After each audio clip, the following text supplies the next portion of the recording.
like, I don't know, 15, 16 years already. Almost the lifetime of when. Over the lifetime of when. So, as mentioned, he was a UX designer before. He did a boot camp as well. He also did a coding boot camp. And then he was working in New York for the last 10 years. And we actually reunited in New York like a few years ago. Not quite 10 years. I was in the US for 10 years. I was in New York well, you were for in 6 10. years. Yeah. But yeah, East Coast for 10 years. Yeah. So he'll be sharing his experience that he's worked at Morgan Stanley, obviously very big corporation. And then he moved to a startup. So how it was like being in a big company and a small startup, the experience there. And now that he's not a UX designer anymore, but then he's still applying UX design in his new role as an accent coach to teach English. And also instructional design, which is something like UX, but I'll get to that in a second. Yeah. I will pass the mic to Adrian. Okay, Big clap for him. Alright, thanks. Thrilled to be here. I'm going to be talking about my experience in doing UX design in corporate, startup, and entrepreneurial settings. I'm going to start off right after talking about how I got into doing work right after my boot camp, and then talk about Morgan Stanley, my work there, the working at the startup, and then in my own business, which is teaching English, but primarily accent coaching. So, I just put next. Okay, cool. So, right after doing my boot camp, I started making my own website and I made my portfolios. I don't know if you talk about that, but portfolios are important. So I put my best work and I organize it in a way so it's easy to show prospective employers. And this is good because you can curate what you want to show. Also, having a portfolio and a website it looks professional, and when people search you up, then you look much more hireable and more professional, and it's just good experience, like testing out things to make sure your website is user-friendly and applies UX principles and stuff. So afterwards, I started applying to anything I could find. I took an internship. I went to an internship, and then I did a few freelance things, and I did my own projects, and I just continued adding things to my portfolio. I think it's a great experience to do an internship because I worked in the day, and then at night I applied to more jobs, and while I was working, I got more experience. The internship that I did was at a small design agency. I think it was like 4 people or so. There was one other main designer. He was younger than me, but I was happy to learn from him because he studied in school for 4 years. I took a boot camp for 3 months. So he helped me when I was interning at that design agency. I got a lot of experience with the visual design. He was primarily from a visual design background. My visual design wasn't that good, so doing this sort of stuff, you can actually improve the areas that you might be weak in design. So this is a style guide that I worked on with him for a client of ours. So before I didn't have that much. I wasn't that good at the visual design. I think my fonts were too big. It was kind of messy. But he helped me understand the layouts you would have to make things look nice. So I was quite proud of this one. So it's nicely lined. It's got that balance. So this is something I added to my portfolio that I would later use to get hired at Morgan Stanley. Another thing that I did while there was do the mobile design for the desktop version. The mobile design for the KIF. There was existing already a desktop version of the site, but I just had to take that and make it mobile. And this, I don't know if it's in Hong Kong, but it's kind of famous in New York. When I tell people I work on KIF, they're like, "Oh, really?"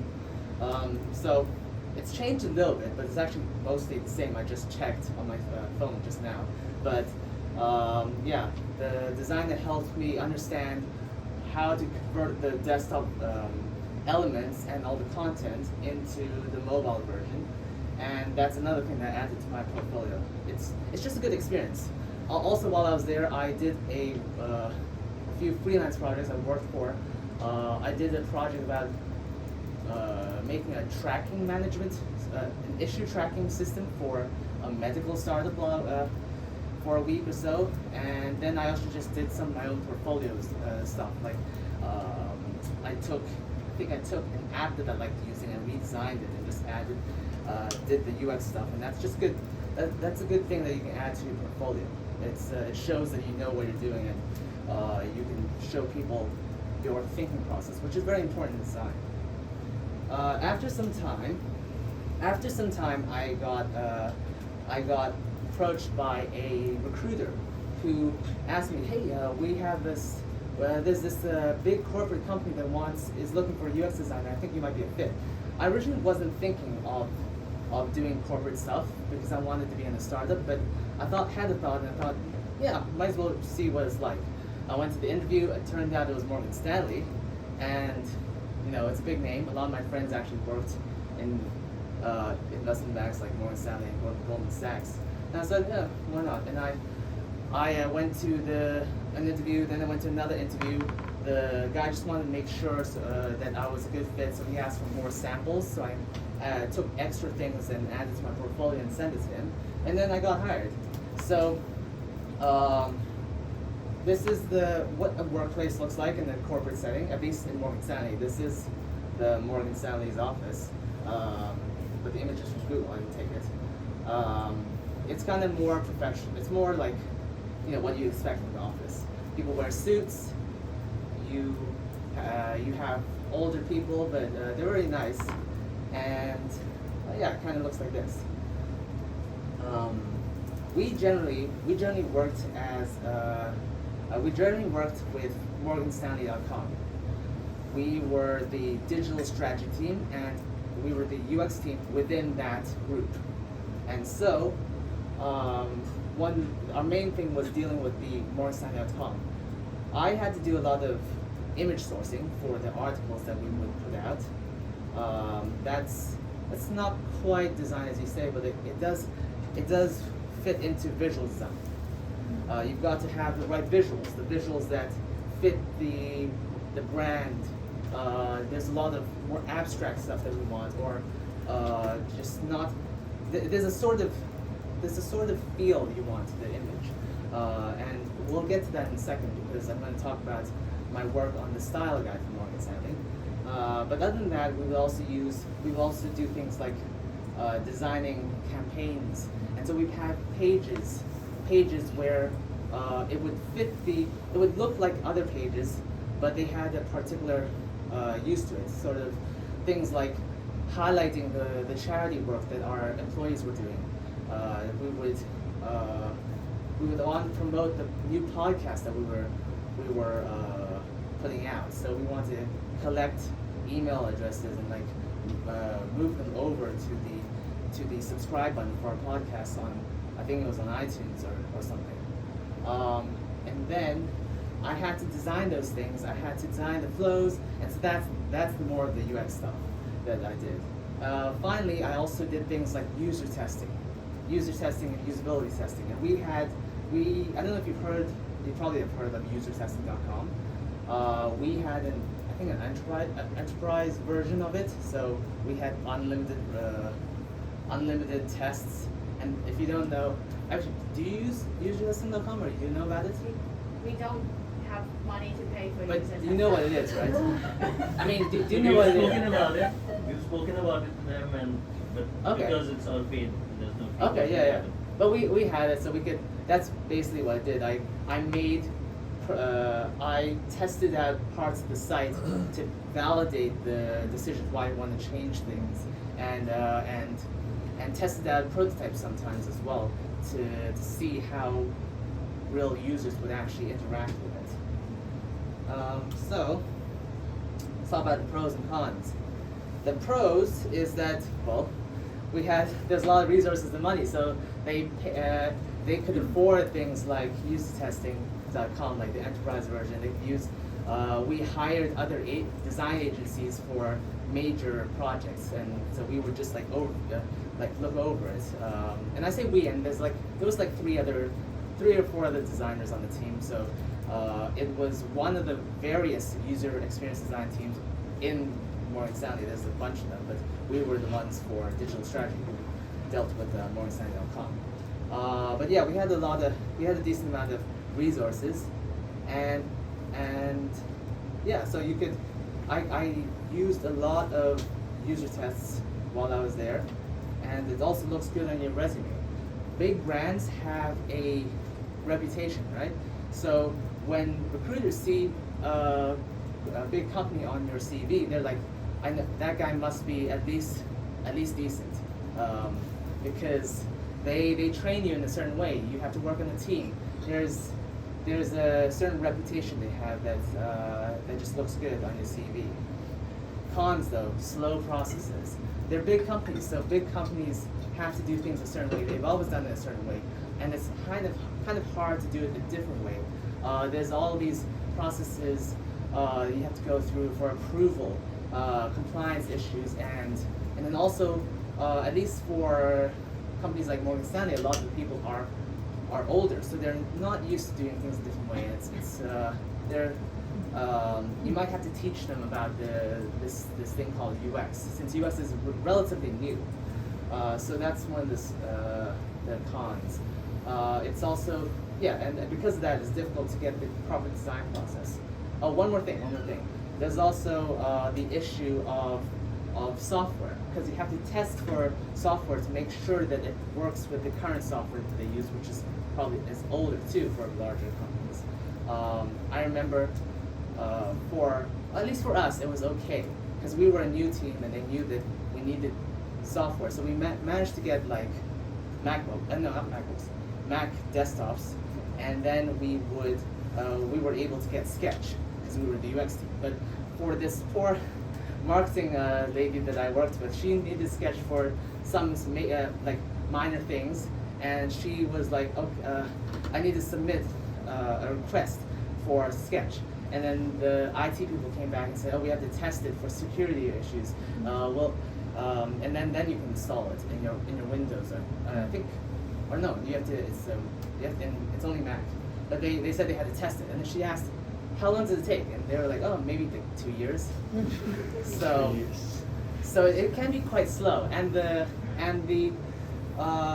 software that they use, for example, we also had Windows.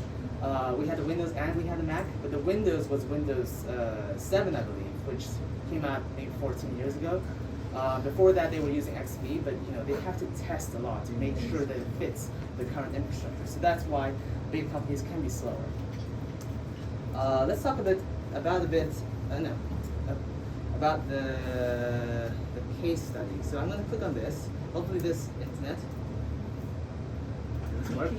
It works. It does? Okay. Clicking on Sierra.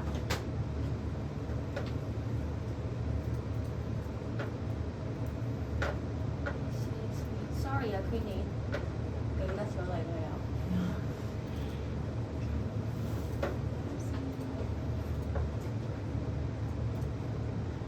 This one?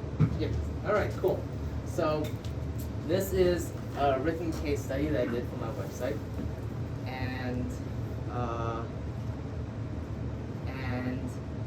well, this is what let me describe what it's about.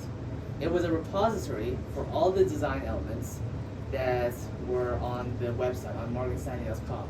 We wanted a location where we could put all the various design elements, the HTML, the style guide, the brand guide, all that stuff, like the mood boards. We wanted all in one location, because the problem that we saw was that initially, if you wanted to get something like an image, you would have it in different locations. It's not in one location. This person has these assets. Another person on another team has these assets. These two people have the same asset but in different versions. And so you'd have to ask one person, they'd have to ask another person, that person would ask the person who knew it, and then they'd get back to you, and then you realize that's actually an old version, and then it was kind of difficult that way. So that's one major problem. And they stored a lot of these image assets in various CMS systems that were not very well detailed, weren't very well described.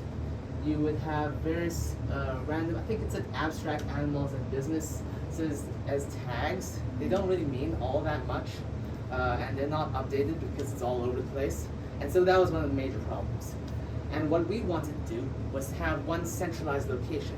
I think there's a term for this in coding called a single source of truth, and that's where you store everything in one location, and then when you want to update it, you just go there and update it. When you want to take things, you just go there and refer to it or take the code from there, and everyone comes to the same location where it's stored to get that information. And we wanted something like that for our own for MorganStanley.com. So what we did was, well, initially we created a sitemap to understand how it would work, because Morgan Stanley is a 55,000 person company and there's multiple businesses under the brand name. These different businesses had their own styles and target audience and users and that sort of stuff. So first we would have a landing hub where when you go to that repository, you would just go there, and then you could access the various businesses. So investment management or administration, marketing. I think there's some other things. I can't remember all the names, but they had slightly different looks and uses, and not all of them were customer facing anyway. You would also have a global media library. Actually, I don't know if you can read this. Oh, cool. Yeah, so you can see businesses. You can see global media library here. Underneath the businesses, you can actually see there are business-specific style guides, business-specific media library, and business-specific specific content. So each of them would have their own style guide and materials and assets. So that's how we organized it. After we got that decided on that, we started gathering the assets, the components, things like the tiles that indicated the various articles we had, the headshots for employees that we wanted to highlight. I don't know if you can zoom in actually, but is there a way to zoom in? Control plus. I don't know if that works. Oops. Now Yeah, I you change think the it- responsive and it won't work. Yeah, I'm not That's sure. fine. Yeah. Well, I mean, it's got the various components of the site on there. You can even see the buttons over here, the various types of buttons we had. We all collected it. We collected it all and we put it into one place, and then started to make the style guide and the references that we wanted. All the designers across the entire company that dealt with MorganStanley.com or the various businesses that they worked in to use. And so you could.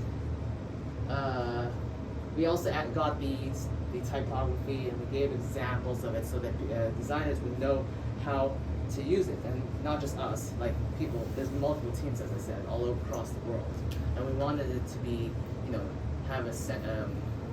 have a uniform look, or at least, a uniform look that's not too wild, but it has to conform to the brand. And so what we finally got was something like this. You would have the landing page. You went to digital guidelines, or the intranet, which is internal, and then investment management, which is external, and one of the external businesses. You got the various colors, the types, the text codes, and I forgot what that is actually, but it's different colors. You got a mood board for the types of images we wanted. The types of images we wanted in the materials that we used. And then we also had, for example, the various sizes, 410 by 410, 450 by 450 for the various viewpoints on mobile, tablet, desktop versions of the site, and of course, more types of images. So that was what we came up with eventually. One more thing, you can actually see this code here that you can just take. So when you take this code, it already has the CSS required that draws from the existing CSS, so you don't have to rewrite it, and it's all uniform across the site. So that was one of the major projects I did while at Morgan Stanley. I'm trying to find out how to get back, Janice, to the Oopsie, sorry. PDF.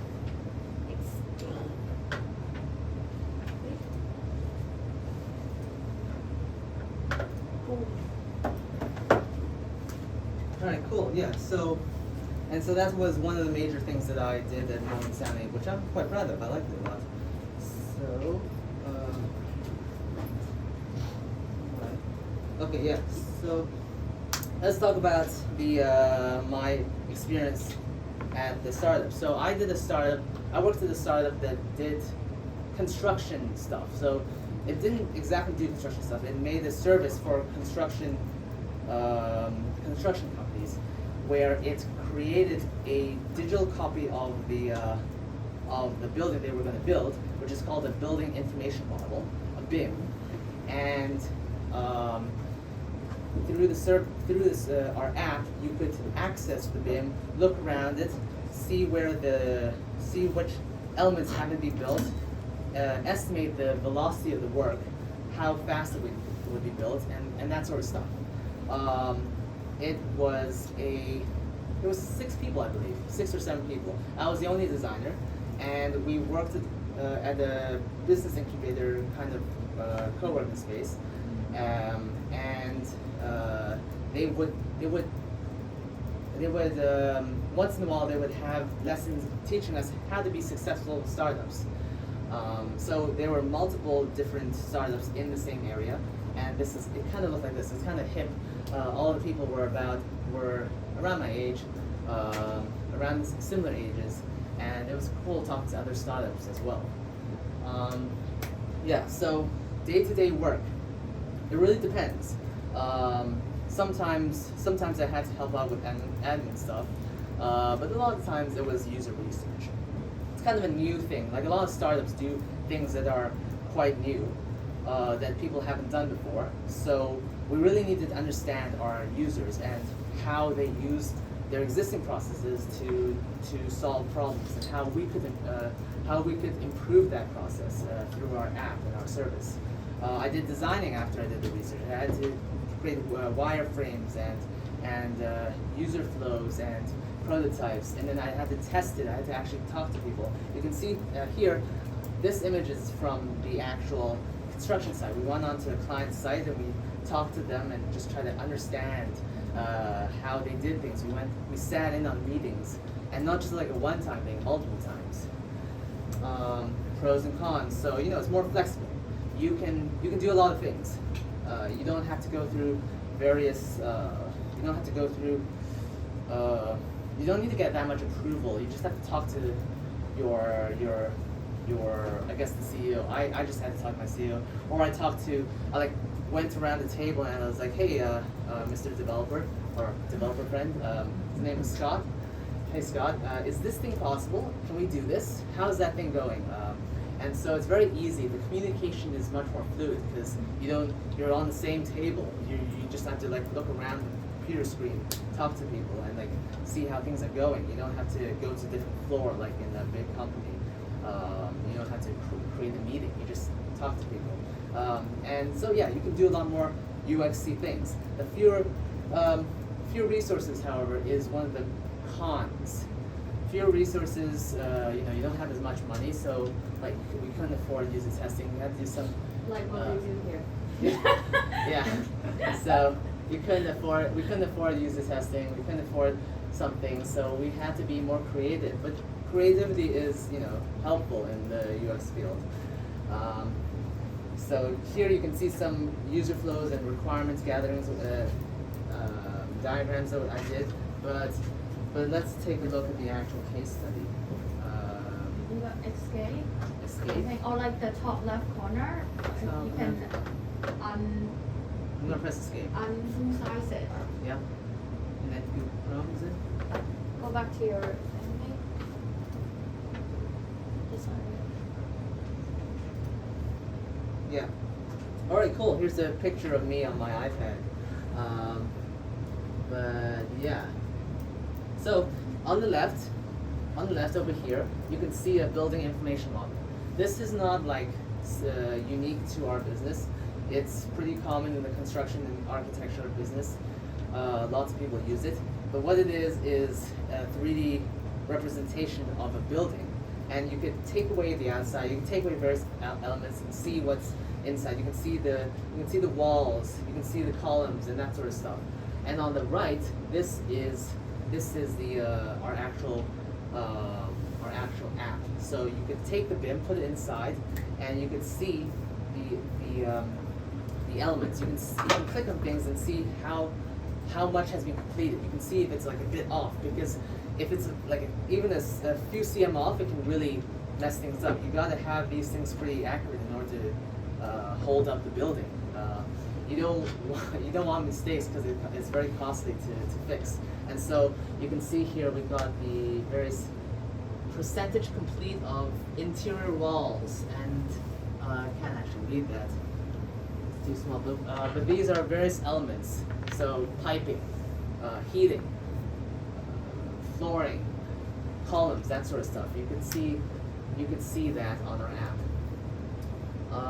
There's a picture of me, and you can see some of the paper that work that they use at the construction company to actually plan out their week. So basically, what we were doing was trying to make this paperwork more efficient, make it easier to track the tasks to complete the building. We actually went to construction sites, we talked to people, we sat in on meetings, and from that we really understood how they use this, what they call this pull planning, or a look-ahead schedule, to really plan their week. And then I created various flowcharts to understand the process through which they used it and how we could implement it into our app. And so yeah, more flowcharts and requirements gathering.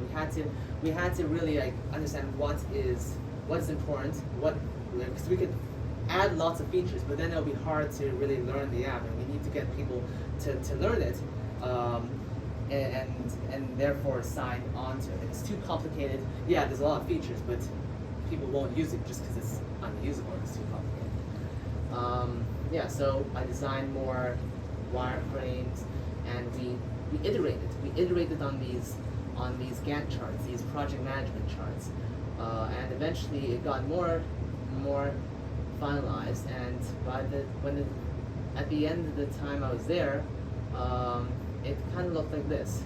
So you've got the walls, the columns. You can click on the various structural, mechanical, electrical, plumbing aspects to look at those things. You could see what was new when we scanned the site to see what was updated from this week, from last week.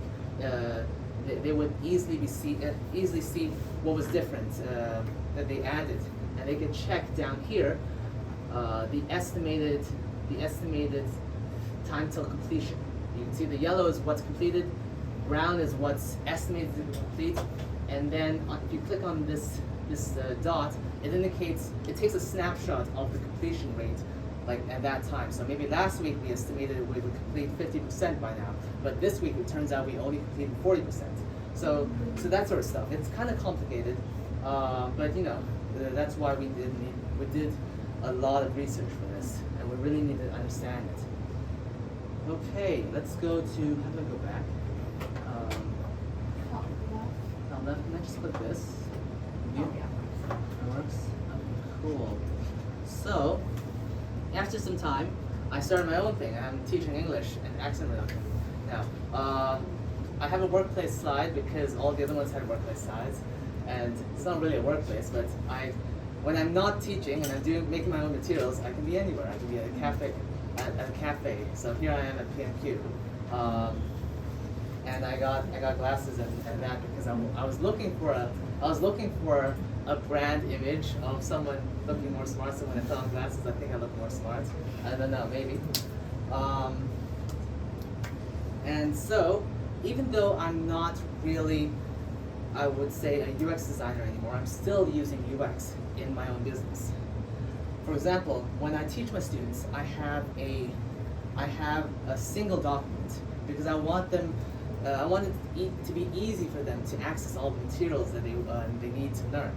So I have a single Google document, and I paste all my lessons in there. At the front of the document is a dashboard, and so on this dashboard there's potential upcoming lessons, so they know what's coming up, where they're heading, they know what things they need to study, and then there's useful sites, so a dictionary for the various pronunciations of various words that they can check, a site for real videos of people talking, and down below you've got the cancellation policy, because I don't like when people cancel last minute, but I want it there so that they can see every time they open their thing. It reminds them, if you need to cancel in advance. And finally, on the bottom it says book your next lesson, so it takes them right to my page so that they can easily book my lesson. Yeah, and there's also a homework sheet, which I don't actually have on this page yet, but a homework sheet, I have extra practice, things like recording yourself, prompts for talking and recording yourself so we can check how your accent is. And this is like what I call nudging. I'm not sure if there's a UX term for this, but you want to nudge people in the right direction. You want to nudge them towards the action that you want them to take that might be helpful for them and helpful for you, ideally both. And so this is how I make things easy for my students. Marketing kind of helps UX, and UX helps marketing. Good UX helps marketing, and vice versa. Like I said before, I have upcoming lessons that shows them what they might need, and it reminds them, you got to book more classes with me. Testimonials show it's social proof. Other people have experienced this, so you should take my class too because it'll be good for you. There's brand. This is actually more UX. It's kind of like visual design. It interacts with visual design model. It's colors and positioning. So colors, for example, I think my colors are kind of blue and purple. I use purple a lot when I'm highlighting things in the Google documents, and I have a lot of my site is bluish, and yeah, I actually have a lot of blue colored jackets because I like denim, and it was kind of useful. So it's good. It's a good way to market yourself.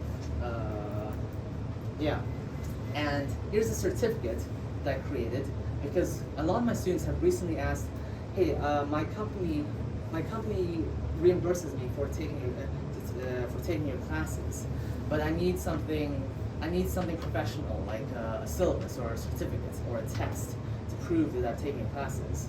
And so I was like, "Yeah, sure, I'll make this certificate for you.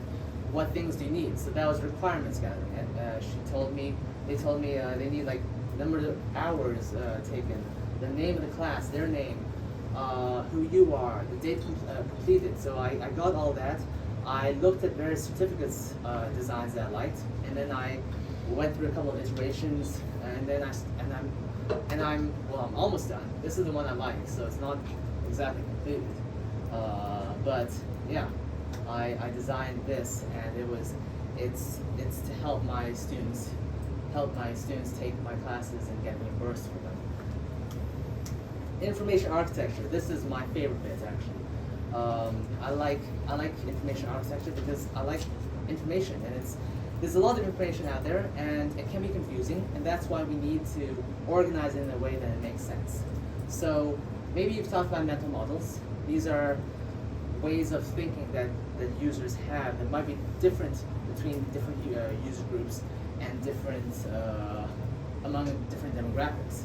So how it applies in my case is that, for example, people don't know much about phonetics or phonology. They don't know, they learn language just by learning the words and the grammar, and they use that, but they don't know exactly the specifics of how to pronounce things in a way that sounds more native. So I'd have to talk about syllables. Syllables are, for example, if you've ever learned any Japanese or Korean, they have a different syllable structure from English. So I asked my students, how many syllables in the word house? And they're like, oh, 3, house. And I'm like, no, in English it's house. It's just one single syllable, and that's why you have to say it fast. And so and then I have a lesson to teach how English syllables are different from Japanese and Korean syllables. And that helps them understand why house is much faster to say house, and it's not house. I have to teach them about things like spelling, how spelling is not the pronunciation. Spelling is different from sounds. Like, why is give and five like pronounced differently? There's G and F, but like the rest of the words the same. The vowels should be the same. I have to teach them that that's different. I have to teach things about word rhythm that people have never actually thought about. They might not even know what word rhythm is. So things like, for example, in English, we have not all our syllables are the same length, whereas in Cantonese, most of the syllables are around the same length. And that's why, if you think about a Cantonese accent, for words such as president, they might say president, or basically, or like education, or nationality. But in English, the syllables are actually different lengths. So things like, you would say president, and so the second half of the word, even though it's two syllables, is the same length as the first part of the word. You'd say things like nationality, and so it's not nationality, but it's nationality. Words like basically, it's not actually four syllables. Basically, it becomes basically, because one of the syllables is so short that it just disappears. And so that's one of the things that's quite different with mental models. Coming from a Chinese viewpoint, all syllables are basically the same length. In English, they're not. So that's a different mental model. I also have to do things with lesson structure. As I've told you, there's a lot of information out there. How do I teach it in a way that builds upon, that makes sense? I need to teach it so that I teach the basics first, and then I teach things that build on the basics, and then so on and so forth. And that's why you can see here, I've created sort of progression, I guess it's kind of like a user journey, but a user knowledge journey, I would call it. If you've ever played anything like a role-playing game like Diablo or something, you know about skill trees. And I call this skill tree because you have to learn these things first, and then you learn these more advanced things. But also I have to balance things with balance ease and usefulness. So some things that are useful are not easy. Some things that are easy are not that useful or urgent, right? So some advanced things that can improve your accent are not things that matter that much for understanding, but they do make you sound better. And then, easy. Then I have to structure my lessons from words to phrases to sentences to reading and free speaking, because I'm going from easier to more advanced. And I have to, as I said before, have different lessons in particular order to make it understandable. And from this, I created various curricula for different language speakers, like Slavic language speakers, and Chinese speakers, and Romance language speakers, and German speakers, because they all have their own problems and areas of focus that you need to work on. Like the Chinese speakers have to work on rhythm. Slavic language speakers have to work on sounds like tun, tun, ka that they don't have in their language, and the vowels are kind of different. And so these are kind of like your different user groups. They have their different needs, and they have their different ways of going to solve them for them. So I actually started working on this while I was in quarantine in Taiwan in February, and I just recently finished. So it's kind of cool. But I like this sort of stuff, information. There's also admin UX. At least I call it admin UX. I want to understand the data about my students. I want to know how many classes they take per week. I want to know how much money I earn for them. I want to know how often they reschedule, and then I want to know when they take the classes and what. I want to know when they take the classes and what they've taken. And I have a spreadsheet for each of my students to do this, and I have a teaching spreadsheet to understand when in general my students take the classes. So here you can see the time, and then you can see how many classes I've taken in that time slot that week. And the dark blue indicates nighttime, and the light blue indicates daytime. So here I was in New York, and here I went to Asia, and then these boxes indicate when I open my slots. But this sort of information helps me understand. It's not perfect, but it helps me understand, and that gives me an idea of how to open my slots, how to structure my schedule in a way that's efficient. Because I don't just live to work. You know, I wanna have some free time as well, but I want to understand the most efficient way to organize my time so I can get the most students that are also, you know, not flaky. So this is what I call admin UX. And finally, there's research. Research is key in UX because you want to understand your users. So you know, I did surveys. I did surveys asking how my course is, ranking various activities I did, and just questions in general. I actually took some courses. I took some courses because I'm learning Russian, I'm learning Polish, and I took it not just to learn the material, but also to see how other teachers taught. And then finally, I also did some competitive research. So I looked at all the other accent coaches out there on the platform that I teach on, and out there in general. And also I paid my friend to take some other accent coach's class and then record it and send it to me. So you can sort of see it here. I have a recording, and then I have the notes I took of stuff from that recording and that class. And so yeah, that's what I have done, and that's my experience. I hope that was helpful, and I'm here. I guess this is the question and answer time now. I'll try to answer stuff, but I haven't actually worked as a UX designer for 2-ish years, but I know the concepts. I might just forget some of the names for the concepts. But yeah, I hope that was helpful. Q&A open to the floor. So like his experience, how it was like. I have some question. Do you have worked in a startup company? Is it work in the in-house or agency? Is it working at what? In-house or agency? So the question was in the startup company, was it in-house or agency? The startup that I showed you here was in-house. I was the main designer. I was the only designer for that 6-person company. But in-house, I have a question. I have one question. When you work in in-house and you have a project of the UX design, and then the final product maybe the apps or maybe the website, and then after making the final prototype or final asset, and then how will you do afterward? So your question is, after, if it's in-house, and I create the final prototype. Yes, after the final last project. And what happens next? Yes. What is the next step? Well, for that one, I would tell the developer. I give him the prototype. I just walk him through it, and then he'll build it basically.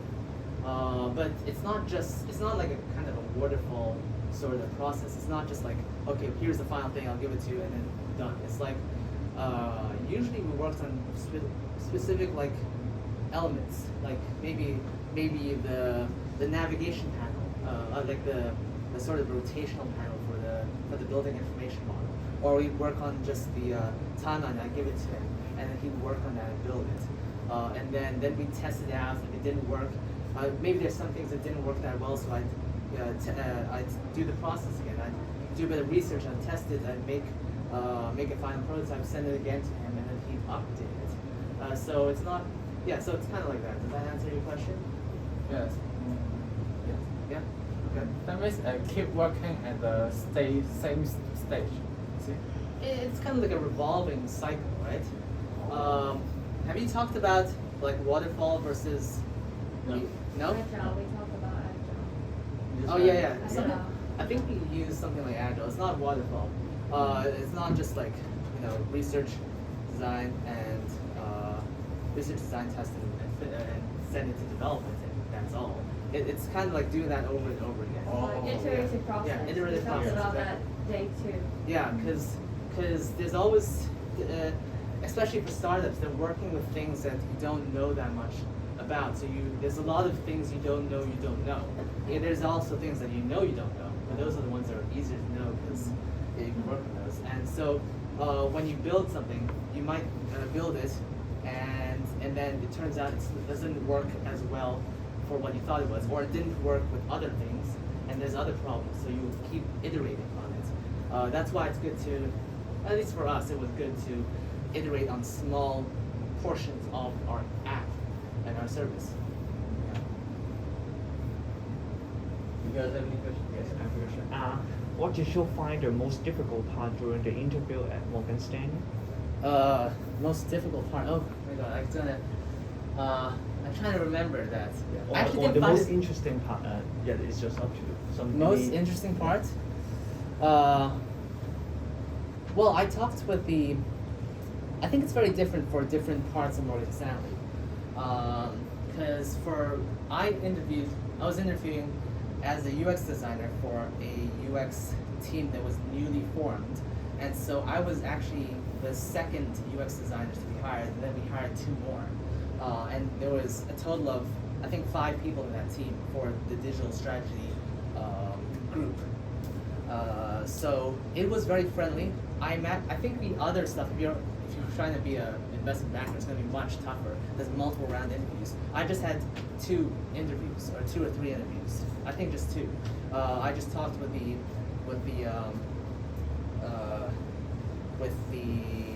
I talked with the manager, just the manager. He was a UX designer as well, so he asked me to show my portfolio, and I walked him through my portfolio. But other than that, it was really friendly.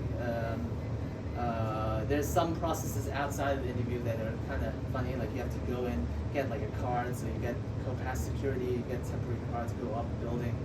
This was actually, I worked right in Times Square, so the headquarters of Morgan Stanley is in Times Square in New York. I also worked partially here in Hong Kong for a week when I was here on holiday, like in 2017, I think. But other than that, the interview was pretty friendly. But I think it depends on the group that you work on. Yeah, our manager was just very friendly. Yeah. So, so as a new fresh graduate of a student from US bootcamp, do you prefer to go into the big brands or just small startup? I think it really depends on you, but for me, I wanted to go to a small startup first, or a design agency, because with a design agency, you get to work on a lot of different things. It's more tough, is what I heard. It was kind of hectic even when I did an internship, but you get to learn a lot more. You get to touch a lot of things. You get to do the visual design. You get to do the prototyping and testing and stuff. With a big company, you might not do all that. So, yeah, as I said before, the process is quite different in a big company because they do things a certain way. It's not always the UX process. So I wanted to do a small startup or a design agency first because I could get more experience, and I felt I needed more experience when I first started out. And in general, if you ask me, I don't know anything about you, but I think you should definitely try out a few things at first, like do some projects on your own, even if you do end up going to a big company. Because a big company, you might just do a small set of tasks, where the other ones you do more types of tasks. Yeah. Thank you. As you mentioned, that Morgan Stanley is a big company, and they're used to working things at their certain way. Is it really hard to convince them or persuade them that the UX process is necessary, and especially when every step needs approval and every approval needs so much time? I wouldn't say every step needs approval, but certain steps need approval. Is it difficult to convince them? It could be. Again, it depends on the team and the people. My team had very nice people, and we had a lot of control over what we did because I think we were the digital strategy group, and so they understood that we needed to do things a certain way. Of course, some things we couldn't do exactly the UX way. We couldn't. Anything that was customer facing needed a lot of approval, but things internally could be changed. So or we wouldn't need to get explicit approval. We would just sort of do things as long as it doesn't touch the infrastructure. But my teammates were very understanding. You just need to explain things. So I held meetings saying, here's our podcast. We were thinking of having these buttons here because it's, as you can see, it's easier to click. And when we did the user testing, when we put it over here, they couldn't find the buttons. And so then the team would be like, oh, okay, that makes sense. Even though, yeah, most of the team were like in their 40s or 50s. They had kids and stuff. The UX team was much younger. But you know, you just need to validate your decision with data. So user testing and stuff like that. So they were quite understanding of that. Does that answer your question? Yes. And is there a reason why you changed from the startup to teach English? Because it's quite a different. Oh yeah. Well, I love language. I actually did linguistics at university, and all throughout my life I've loved language. I think Janice can tell you that. How many languages can you speak? Okay, I hate that question. What's that mean? Speaking a language. I don't know, just like okay, fluent to like intermediate level. I can have a That's decent fine. conversation about various topics in about 6 or so, I think. 6 or so. English, Mandarin, Cantonese, French, Spanish, Polish, and maybe Russian. Yeah, so, yeah, but I switched because, well, the startup was a bit, I wasn't excited by construction management that much. It's kind of interesting, but it's not my passion. I kind of got bored. And then I was like, oh, maybe I'll,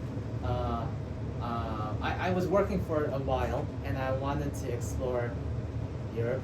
So I went and took 6 months off and explored Europe. And then I was like, okay, time to get back to work. And I started this thing in the meantime. And then I started teaching in the meantime because, you know, I like to do things in the meantime. I like to not waste time. And then it turned out it was kind of fun. And then it turned out people wanted to pay me to improve their accent. And it turns out that's an actual industry. And I was like, I know how to do this. I have scientific training on accent reduction. So I started doing that, and that it's been over a year now. So that's why I switched. So it's not a direct switch. It was mostly due because of my passions and my interests in the actual work. Like not the UX process. I love UX. I think about it all the time. But more about the industry, like language related versus construction. I'm gonna choose language because I love language. Any other questions? I want to ask about the construction projects and app you do. It's like how much time did the whole process, like from research to finish, let's say the first version, or how much like sort of time did it take? Wow. Okay. I remember when my boot camp, they said the answer to most things in UX is that it depends, and I'm gonna say that it depends again. It really depends on what the thing you're researching is. So some things it's just an easy answer. Like should I put the button here or there? You can just test it and you're done within like maybe like a week at most. Some things like can we show all these things and just something that you've never considered before, that will take longer because there's no data out there. There's no easy way to test those things. That will take longer. It really depends on what you're researching, and that's why it's important to understand the problem first. And I think you define the problem, find out what the problem is, and then you can have an idea of possible solutions to that. So it really depends, because I can't give you an answer just like how long does it take to research something. It's like, what is that something? You know? Yeah, does that help? For your construction, how long did it take? Did they have, when you started, did they say we want to have something done by a certain time? Yeah, they gave deadlines for certain features. We had things like the nav hub, where you can turn the building around, the BIM around. We had things, and it's just my CEO telling me we're aiming for the end of the month for this release. We're aiming for this, or we're trying to fix these problems. And there's multiple tasks on. I think we use Pivotal Tracker. So it's one of those task management systems. But he would give deadlines for those, right? And also those deadlines might be related to our clients, because he would meet with our clients regularly to ask them what they needed and find out what they wanted. And it would really depend. But yeah, I think major things are like before the end of our incubator program, or before a big client presentation, or we wanted to get a new client, so we're presenting our product to them. So before that, we wanted to get these things done, or we needed to get these things done in order to show things that we promised to those clients. So it really depends on a lot of things. But yes, there are deadlines that they were set by my CEO, who was, I guess, my manager as well. Yeah. Were they reasonable deadlines, or were they all like very? Sorry, what? Were they reasonable deadlines, or were they all very? I think they're reasonable. They're reasonable. Yeah. Okay. Yeah. I mean, the CEO wants the company to succeed, so we can't give unreasonable deadlines. It's again like that iterative process. It's kind of an iterative process in communication and planning, right? So you're trying to see, okay, we want to aim for this. Is this possible? No, it's not possible because we don't have the database set up. That sort of stuff. Then we kind of try to negotiate within our team to understand what deadlines are possible, what our roadmap is, and roadmaps are helpful. Like you can see what you want to complete by when, and if something happens, you might need to move it over. But yeah, he's a human being that wants things to work, and he can't do if he's unreasonable and the staff just are unmotivated. It's not going to work well for the team dynamic. So yeah, it was pretty reasonable. Is there a difference for the interviews between like a big company like Morgan Stanley and small startup? I would say yes in general. For me, it was slightly not as they're kind of more similar. But from what I know, big companies, they tend to they have more interviews. They might have to say they might have to ask certain things, and they might there's a sort of formality that they want to that they keep. So it might seem more intimidating, and there's probably more people applying for that job, so it is probably more formal and intimidating. From my experience, it wasn't, just because it was a new team, and we didn't have to follow all the rules, I guess. For the startup, it's pretty informal. We just talked over the phone a couple times, and we met in person. I went to the actual place. I met all the people there, and then when they hired people, they would meet them for coffee and talk with them and just feel how it is. Sometimes we even invited them out for lunch afterwards, just to get the team feel for the startup. And so I think that was a bit different than Morgan Stanley in my experience, because most of them brought their own lunches, and there's also a cafeteria there. But yeah, in the startup, we actually ate lunch with a lot of prospective employees, like job applicants. So it's a lot more informal in general. Yeah. But in terms of what they're looking for a UX designer, is there any difference?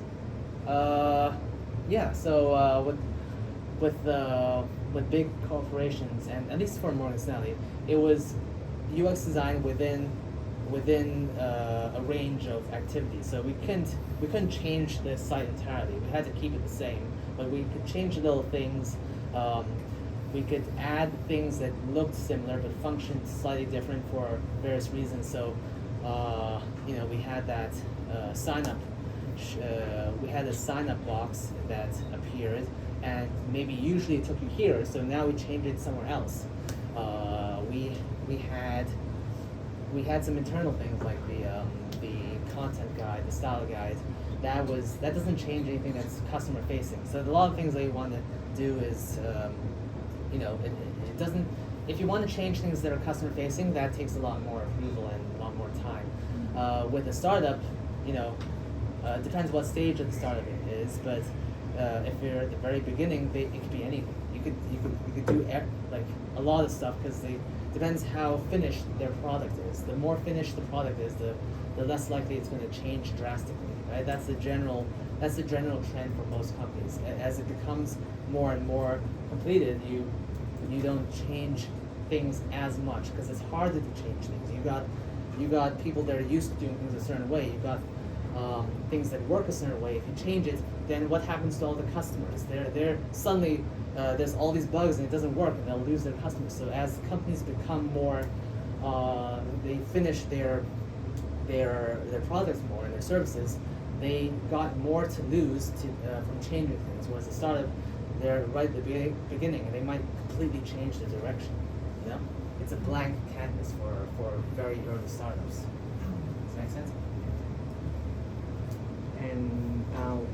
And you said that when you were at Morgan Stanley, there was another agency that was responsible for the website maintenance and etc. So, do you mean that your role at Morgan Stanley is more like a supervisionary or like a strategic role to like guide those agencies or? No, I mean we hired agencies as well for major things like some things that would take a lot of time. That we couldn't do ourselves or we didn't want to do ourselves, we would hire an agency to do it. So no, we did supervise sometimes. We had team meetings and we just looked over the agency stuff, and my manager and I and other people would be like, oh yeah, this one's kind of weird. Whoa, what's wrong with this design? Why do they want to do this? And then we'd send it off. We'd send it off for revision. But those things, we did a lot of internal stuff. And I think a lot of the campaigns, like one-time campaign stuff that would take a lot of work, we outsourced it to another agency. Was there another part to that question, or does that answer your question? That was your question. Yeah. Okay, cool. And then Ika has a question. Oh yeah. So like when you you started off learning linguistics, so and then you went into the camp, right? For a UX and. I actually went to a coding boot camp first, and then I worked as a web developer, and then I was like, oh, I don't like how if I miss out this like colon, the whole thing crashes, and I don't like looking for bugs. And then I did a UX boot camp, and then I did this stuff. Okay, so like when you started to enter the UX field, like because your portfolio is like very fresh, like it's just probably from the bootcamp itself, and you probably do projects from the bootcamp which goes to your portfolio. And like when you find your first experience in like job experience in the field, did you have any other portfolio work in your portfolio, or was it just did you get the job like based on the projects that are from your? Yeah. Let me look at I'm going to show you my portfolio stuff. The question I believe was when I got my first jobs in UX, did I have other stuff in my portfolio? That's the question, right? Yeah. Let's see. I gotta remember that this works. I haven't touched my website in a while, but I started off down here, and these are the things I did for the boot camp. I think this one major thing here. Oops, is it working? So at the UX boot camp, they had briefs and they gave you companies and they had ideas, and so I showed, I had a portfolio with my work that I did in this hypothetical situation of Yelp needing this sort of this new project that we worked on. So I can't actually remember that much, but it's something about trip planning, and so we did competitive analysis, these things. And I had this write up, I had this thing. I wrote this up, and when I interviewed for people, I could really talk to them about my thought processes, because a lot of UX is about the understanding of the process and the thinking. And even if it's not a real thing, it doesn't mean you can't do UX. Everyone has to start somewhere, right? So I had these things. I had this. Let me show you another one. Let's see. This one was our final project. So this was an actual real company. It wasn't paid, but they got actual companies in, and we worked with those companies. And they're usually like tiny companies, like 1 to 3 people. This one was something to do with reading, and they're kind of like Goodreads or something about.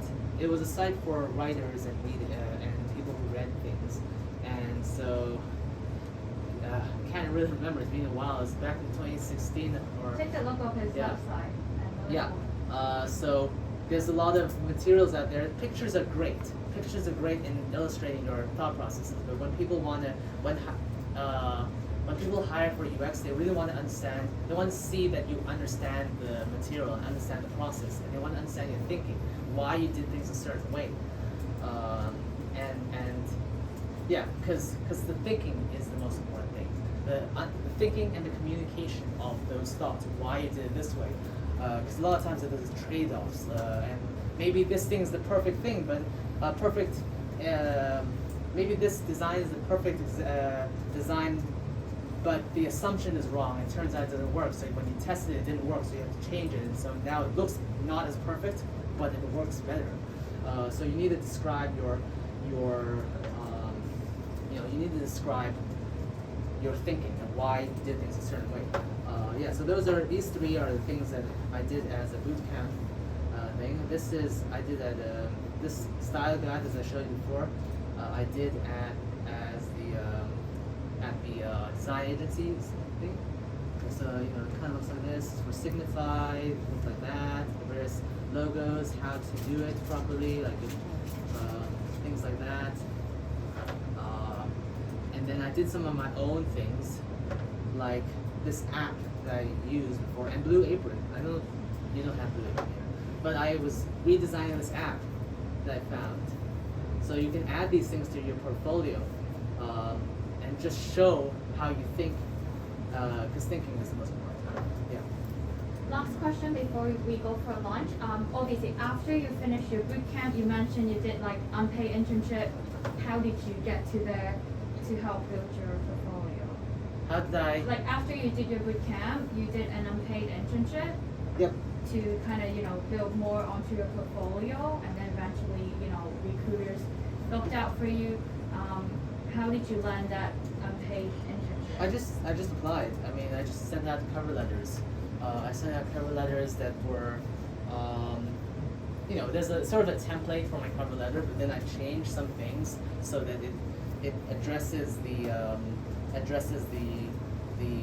needs of that job. So you can stick in a lot of keywords apparently, and that would take your application letter through the bots that kind of filter out application letters. I guess you could also reach out to people on LinkedIn. But yeah, I applied. I sent out a bunch of application letters.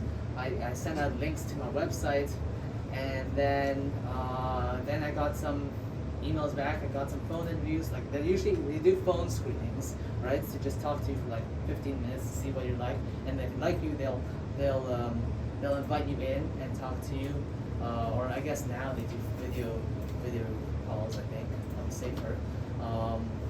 And then they might get you to meet the team, and then they'll hire you, or they'll send an application. I mean, send the letter that you signed. I forgot what it's called, but yeah, that's. Does that answer your question? Yeah, thank you. And then 2:30 we'll have a CV workshop, so you know how to build your CV. And with that, we go for lunch.